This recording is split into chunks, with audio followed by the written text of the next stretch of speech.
आपका सुदामा नामक पार्षद इस समय दानव योनि में शंखचूड़ के रूप में सभी को दुख दे रहा है।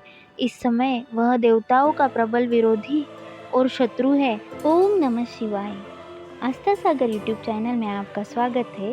रुद्र संहिता के युद्धखंड का अध्याय 31वां। शिवजी द्वारा देवताओं का आश्वासन। सनत कुमार जी बोले, हे महामुने, इस प्रकार देवताओं की करुण प्रार्थना और अनुनय विनय सुनकर त्रिलोकीनाथ भगवान शिव बोले, हे श्रीहरि, हे ब्रह्मा जी और अन्य सभी देवताओं, मैं दैत्यराज शंखचूड़ के विषय में सब कुछ जानना चाहता हूँ। असुरराज शंखचूड़ भले ही देवताओं का शत्रु एवं प्रबल विरोधी हो गया हो, परंतु वह अभी भी धार्मिक है और सच्चे हृदय से धर्म का पालन करता है। परंतु फिर भी तुम लोग मेरे पास मेरी शरण में आए हो और शरणागत की रक्षा करना सभी का कर्तव्य है, इसलिए मैं तुम्हारी रक्षा करने का वचन देता हूँ।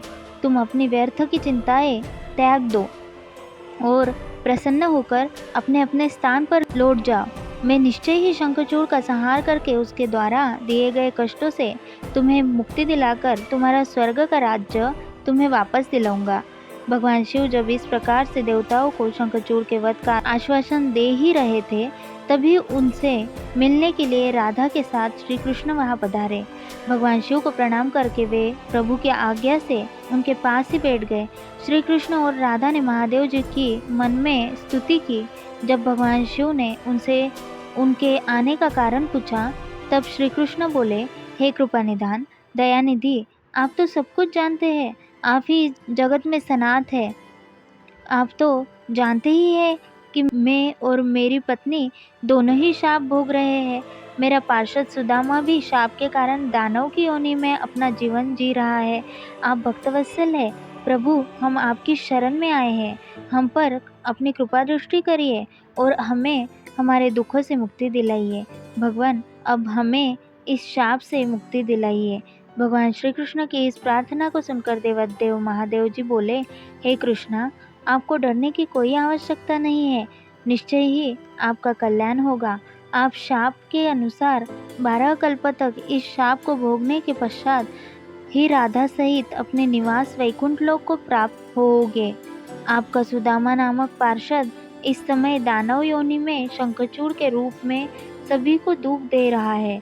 इस समय वह देवताओं का प्रबल विरोधी और शत्रु है।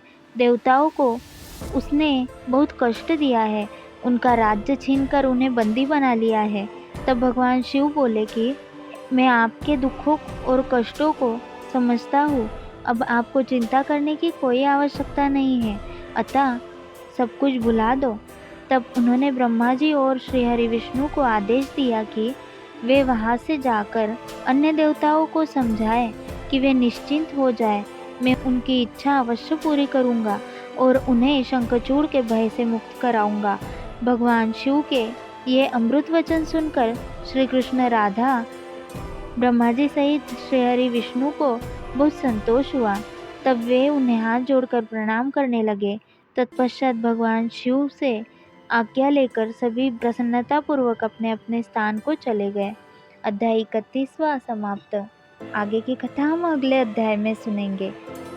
तब तक के लिए ओम नमः शिवाय।